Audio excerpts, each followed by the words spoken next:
Hello and welcome to The Cosmic Nomad. I'm your host, Bailey Rushlow, and this is a space for the curious and the heart-led, where we explore the human experience through travel, nature, spirituality, and real-life transformation through beautiful conversations. As I discover my way of living what I call an inspired life, I share the practices, stories, and perspectives that have helped guide me back to myself. Please do whatever it feels good to you to relax, to pull up a chair, to go on a walk, get a cozy drink, make something refreshing, make a snack, grab a joint, whatever you're feeling. And welcome to this space. You're most likely hearing this a few weeks after this moment has happened in my life, but I am preparing to embark on a journey, and I'm feeling a lot of things about it. As always, I mean, it is me, so incapable of feeling only one thing at a time. It's been a really, really nice time being here, being grounded for the last 9 months. I got back to Mexico after traveling Asia for 6 months. In October, I returned and have spent the last 9 months healing, integrating my jail experience. If you want to hear about that, you can listen to episode 7, where I talk about my experience being incarcerated in a foreign country and how scary that was and just the different things that I had to move through in that space. While I'm incredibly grateful that I got to travel for 6 months, I also realized that that's the last time I think I'm going to do a trip that's that long.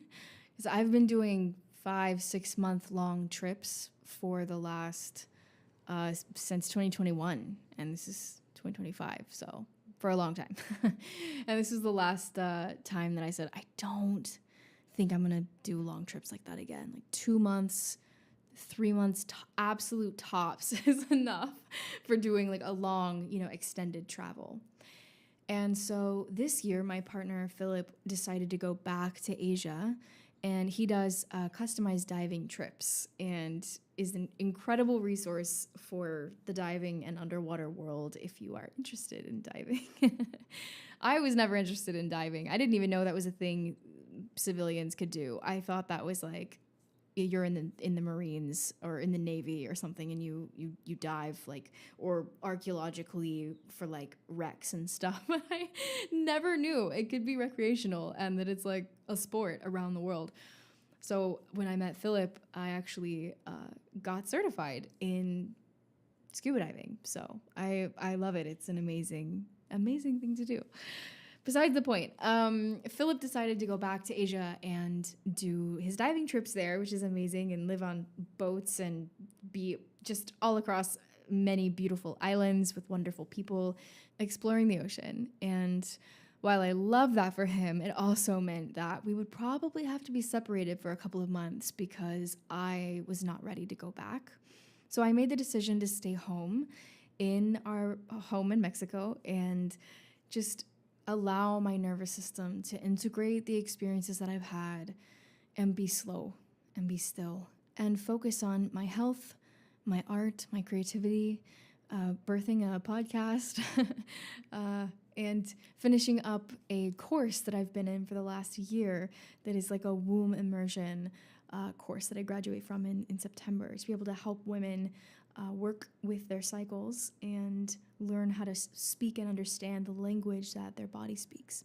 So we have been apart for 3 months, and to some people who just live long distance, that doesn't sound like much, but when you do everything together and you're such a integral and dynamic part of each other's lives, it's really, really strange to be apart for that long. And we're getting to see each other next week, so I'm very excited about that. It's been really interesting living by myself for what felt like the first time in my life. I have traveled and lived by myself in places that I've traveled, but I've never been in my own home completely alone for an extended period of time. So this was such an incredible gift to myself it was really hard the very first week or two for me to get accustomed to living by myself. Not because I don't enjoy my own company, but because I missed his so much. And I love that about my relationship. I think that's a beautiful thing.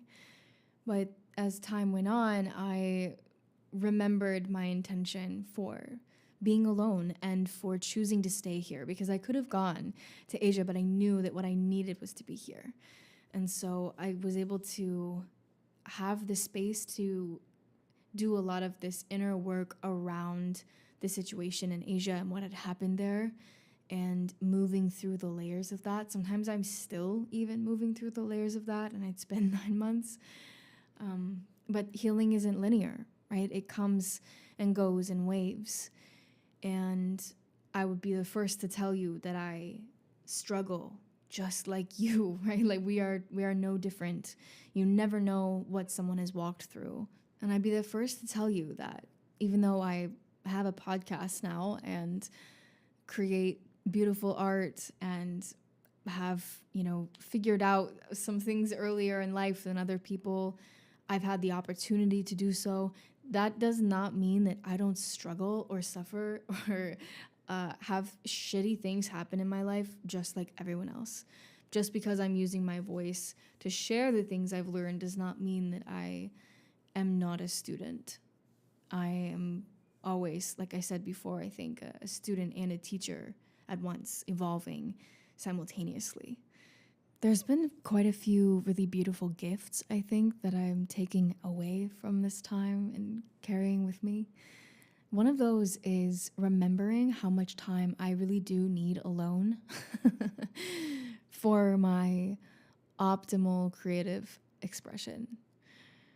During this period of healing and also just settling into my home and having this space by myself has been really beautiful, because I've launched a podcast, I've launched my online Patreon with guided meditations monthly. I have started making clay, different things out of clay, like trinket trays and mushrooms and gnomes. And just they're painted, they're adorable, they're so cute. They bring a lot of whimsy and childlike play to the table. And I actually thought, I wonder if I could put these in an art shop locally. Like, would anywhere be interested in selling my art? So I went to this little shop, and I was so nervous. Oh my gosh, I was literally sweating. And I walked in and I said, "Hi, I know you have like handmade artisans work in your shop from like all local, artists. Would you be open to putting mine in the store? I would love to show you a sample." And she was like, "For sure." So I showed her my stuff. She's like, "It's amazing. Bring it by. We'll put you in the shop." So I was literally so excited. And I have been making things the last couple of months, like every night. After I eat dinner, maybe I watch a show and I'm working with my hands and I'm creating clay stuff. And it brings me so much joy. So I am now in a local art shop. I mean, that's so cool. I never could have told you that I would be doing that. But I got brave and followed my confidence and said, you know what? 20 seconds of courage is all it takes to change your life. I've told myself that many times through my journey where I've wanted to do something, but I'm scared. And fear holds us back so much. Like, I don't know. There's this quote I used to say as a kid. It was, fear means FEAR, face everything and run, or face everything and rise. And it makes me smile thinking about now, because I think I said that in a 4-H speech to a bunch of people, because I heard it somewhere and I thought it was really cool.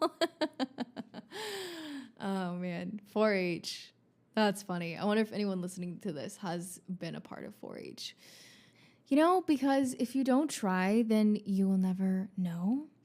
And I feel like people think about the things they didn't do on their deathbed way more than they think about the things they did do. So I think you should just go for it. Whatever the thing is that makes your heart feel alive and feel connected to yourself, that's it. That's what's lighting your path, And I feel like we don't listen to that voice enough because of what it would mean, because of what it would cost us, the change that it would require of us, the uncomfortability, the way we would make other people feel. Whew. That's the one that haunts me the most. And there have definitely been times in my life when I have let that keep me from being free and liberated and showing up in my creative expression and creative expansion. And when I look back at the times when I was scared, but I did something anyway, and I showed up, those are the times when I think I felt the most alive. And sometimes in my experiences, this can look like booking the flight, or wearing that outfit you really want to, or doing that weird thing with your hair that you actually love on yourself. Sometimes it's been going up to a total stranger and having a conversation that's changed my life. Sometimes it's going into an art shop as an adult and saying, "Hi, do you like the things that I make out of clay?" Sometimes it's starting a podcast and being vulnerable and sharing things without a script like I am doing today. And just letting my mind speak freely with what I want to share, because I am flying out tomorrow, and my house is clean and ready for the woman who's going to be living here while I'm away and taking care of my cat and my plants.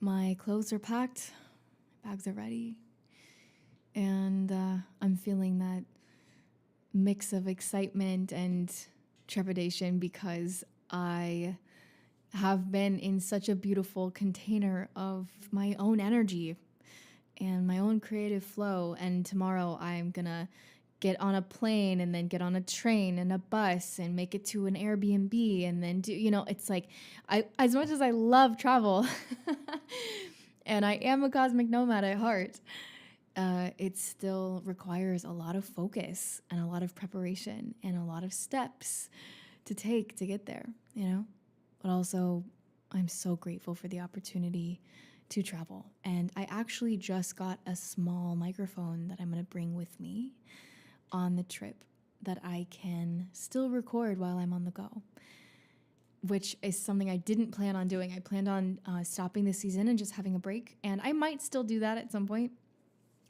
just to give myself a chance to not be creating and just get to be and exist, But I also think it's important to showcase this idea of the cosmic nomad on the road.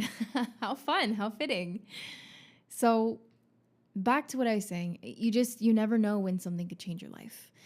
And you never know when saying yes to something and choosing yourself and choosing your intuition over what someone else is telling you, or over what the circumstances have been before, or over the way that things have always been for you or your family. Like, it can always change. You're never too far gone to change your life. Truly. I really believe that. I think there's always hope. And sometimes it just starts with one small step of bravery. I remember it was 2018 and I had just recorded a cover of "You're Still the One" by Shania Twain. And if you don't know, I'm a musician. I make acoustic covers online. I've been doing that for 10 years. And it's such a fun space for me to bloom as a singer, a musician, a multi-instrumentalist, a producer. It's a place where I feel very alive and connected to my inner child. So I remember recording this song, and I told my boyfriend at the time, "I just recorded this song. I think it's so good." And this was before anyone else had done it. Now, not that I was the first one at all, but there have been many covers of that song since 2018. And in 2018, I think there was like one or two. Like, it wasn't really a covered song. And so I showed him my song, and he was like, "I don't know if that's a good idea to cover that. Like, it's old country. Like, who's going to be listening to that?" And he was quite successful in music and with acoustic covers as well. So I thought, man, I really should listen to him. Like, I shouldn't put this out. And I listened to the song again and thought, no, that's a hit. That's a gorgeous cover. Oh my God, I love it. I'm definitely putting it out. I did put it out. And to this day, it is my most streamed cover of over 100 plus songs that I've released in my life. This one is, I don't know, 25 million something streams on this one song. And if I hadn't listened to myself and said, no, I'm going to do that anyway, who knows what the story would be? It definitely would be what it is today. And what it is today is pretty awesome. So I'm grateful that I listened to myself. I'm also glad that relationship ended. You know, so often we stay in places that are too small for us, in relationships, in jobs, in opportunities, in identities, in places that we've outgrown, in workplaces that drain us, in family dynamics that are not healthy or not serving the people involved. It's that quiet knowing within you that says, I don't think this is it anymore. And I just think it is so important to remember that your life is allowed to change. We've been sold this idea of going through school, going to college, dating, getting married, having kids, retiring at some point. We've been sold this dream. And for some people, that dream has been incredibly fulfilling and fantastic. And for a lot of the rest of us, that is not exactly the path that we've taken. And I don't know. I think some people could be very happy in that life, and for other people, it would absolutely not be the right fit. And I don't think there's a one-size-fits-all mold for people going through life. I think we're a lot like plants in that way, that, you know, a plant will grow to the size of its container. And sometimes it will grow even bigger than that. And if you don't move the plant to a larger pot, it will die because its roots and branches have nowhere else to extend to continue growing. And the roots ended up tangled and matted and knotted and prone to root rot. And, you know, it's not good for the plant. The plant needs fresh soil and also a big enough space that it can stretch its roots out. And I think we are the exact same way. You can only expand as big as your environment will let you. So if you don't feel expansive and you would like to, or maybe you even feel jealous of people that you see that are expansive, or they are just themselves, or they are choosing something that is different than what you chose, let that jealousy inspire you. Let it be a tool and a teacher to showing you what it is that you're so attracted to about this other person's life. And sometimes it's good to just unfollow people that are triggering us. I totally feel you on that. But other times I think it's also important to see the way someone lives or speaks that makes you feel like, man, I kind of want that. It's not that you want to be them. It's not that you want their life, but there's something about what they have. The freedom, maybe, money or a nice job or the good clothes, or they're very bold or expressive or good with their words or good at storytelling or good at... It's not that you want those things. It's what those things provide. So someone that's really charismatic and magnetic and they walk into a room and everyone loves them, it's not because they are just magnetic.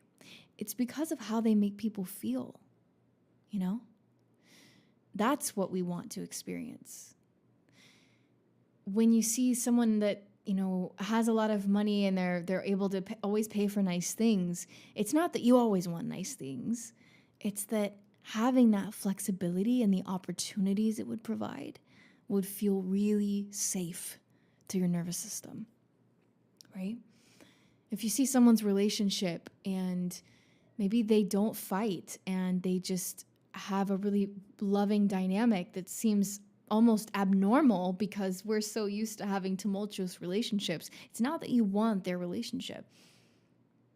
It's that the idea of your safety within the relationship and with a person that you love being a place you can rest and expand and be fully yourself is something that you would love to cultivate in your own world.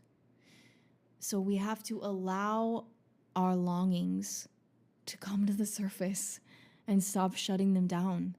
Our desires are our teachers. They are pointing us in the direction of what will evolve our soul.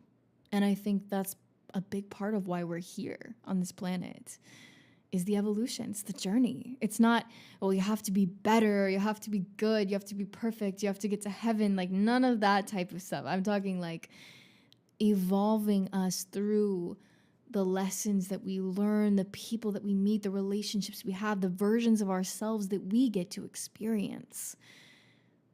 And then also the sunsets and rainbows and first kisses and rooftop sunsets and chance encounters and miracles and mysteries. We're alive for all of those too. I think sometimes the hardest thing is just admitting I'm not happy with this, fill in the blank. But I think that's also the most powerful moment, because you're faced with the choice of either staying where you've been or choosing to replant or repot yourself in a new environment or a new relationship or a new job, taking that risk and believing that you'll be supported. I had a moment the other day where I was experiencing a lot of anxiety, and I went to my rooftop, laid out like a starfish on the roof, and the stars were just starting to come out. It was beautiful. And I just started speaking out loud all my anxieties to the sky. And all the things I was feeling about getting ready to travel again, things I've been through, things I'm experiencing, things I'm feeling, what I'm thinking about. And by the time I had finished my speech, I was fresh out of words. I had said everything I needed to say, but it's also a really great tool if you need to just say how you're feeling. Just say it out loud, even to the sky, even to a mirror, because your body doesn't know the difference between you speaking it to someone or just speaking it out loud in general. And it can really help to release the emotion around the words when you get them out of your body. So speak them out loud. It helps. It really does. You might feel crazy, but the best people are, I think. Anyway, I was looking up at the sky and I said this phrase. I said, I will be taken care of every step of the way. And as soon as I finished saying that, a huge shooting star went across the sky. I had full body chills and I was like, oh my God, right after I said, it's all good. Like, I'm going to be taken care of every step of the way. Boom, shooting star. It felt like a cosmic exclamation point to my experience. And I'm really believing that. Like the summer of where I'm traveling and what I'm doing is not completely filled out yet. Like there is a loose plan, but things are just unfolding as I go. And I'm very curious how this is going to flow and how this is going to be. But I'm fully believing that the universe is going to provide whatever I'm supposed to be doing. It's going to happen. It's going to be so aligned with my soul and with what I want and with what my intentions are for this trip and this journey.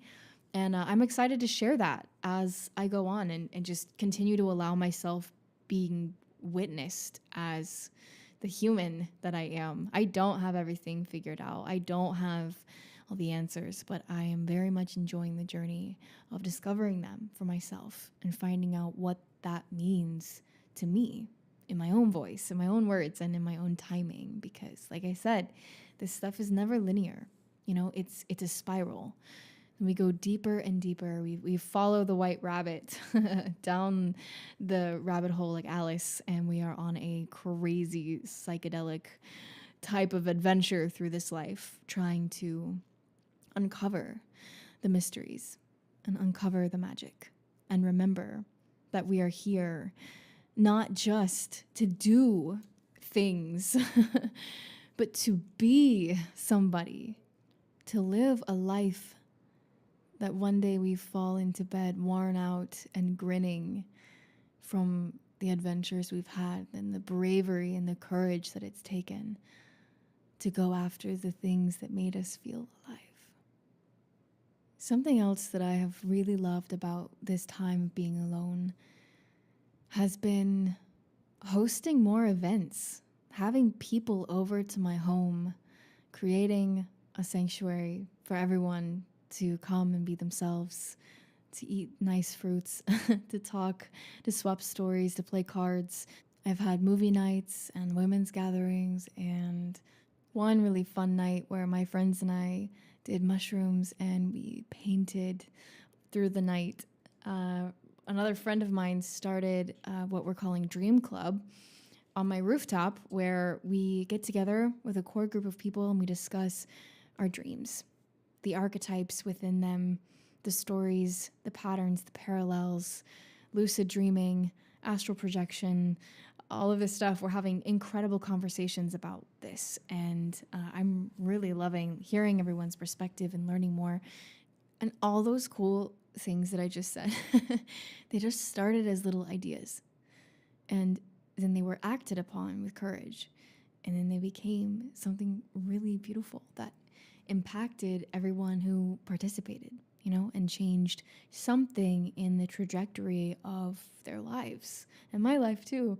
It's just a gift all the way around, And I think that when we choose to follow that tug on our hearts into a new version of ourselves, or a new rhythm, or new city, a new relationship, life answers us with opening doors that we never knew were there. And I like to ask myself, what's the alternative? I come back to that question a lot. If nothing changes about this blank, if everything stays the same, if the calendar just keeps repeating, if the walls just stay beige, shout out to our last episode if you caught that reference. What's the alternative? And if you honor that nudge, even if you're scared, you give the universe room to surprise you. And no, we can't control every variable, but we can decide to live like we belong here. I think these 3 months apart have been a really potent mirror for me, because it proved to me again how grateful I am that I am capable in my own orbit, and also how wonderful it is to have a partnership that I would miss, is worth missing. I'm grateful for every morning sunrise journaling session, for all the cacao that I made, the many batches of bone broth, things that I took to the shop this year, the podcast that I launched, the Patreon, the womb course, the friends that I've connected with, the incredible people in my community who are keen to help put on events and have really fun, meaningful gatherings. I've been painting a mural on my rooftop for the last couple months, and I just finished it, and it's perfect. And it was such a gift to myself, to my city, to Playa, and also as like an altar to the sky, to the world, like an acupuncture point on the planet of love and art and pain being transmuted into joy and color. And it's full of sacred symbols and geometry and perfectly, imperfectly wonderful. I've never painted in such a big space before, and just letting myself enjoy taking up space, taking up so much room just for the sake of it. For the sake of it. I love that. My best friend and I said that the other day. We said that needs to be a life motto, for the sake of it. And as I step into this next chapter of my travel, I may press pause on weekly episodes while I settle into a new rhythm, and I will just be able to record when I have space and the proper setup. Although I'm traveling with a little bit of equipment, I still need to find somewhere that's quiet and peaceful and that I can, flow in. So we will see how that goes. I'll keep you posted on Instagram. And if you're looking at deepening this experience within yourself and your own practice, I would highly recommend checking out that meditation because it was created with exactly that in mind by me with love. And once you download it, it is yours forever. So you're really investing in your future of having meditations for the whole year stocked up. Some of my pilgrimage this year I will be talking about on the podcast. Some of it I will just keep to myself as usual with my travels. If you have followed along with any of my journeys in the past, you'll see that sometimes I'm sharing a lot and sometimes I'm not sharing as much, and that usually is because I am in a deep process with what I'm experiencing and it's not ready to be shared yet or ever, and it's just for me, and I love that. I love that there are some experiences that really are just for our own hearts and minds, and they don't have to be shared. They don't have to be posted about. No one has to know unless people need to know, but I just mean like sacred moments, that we have to ourselves in these journeys. And I'm grateful. I'm curious where these new lands will lead me. I'm curious where the places I've been before that I'm going, what medicine they will hold for me this time around, and just reconnecting with my ancestry, with the magic of the lands that I'm going to, approaching with so much appreciation and gratitude and honor for the chance to walk upon them, for the chance to visit them and drink from their springs and ask the land what its stories are. I just want to say thank you so much for sitting in this space with me, for continuing to choose curiosity over comfort,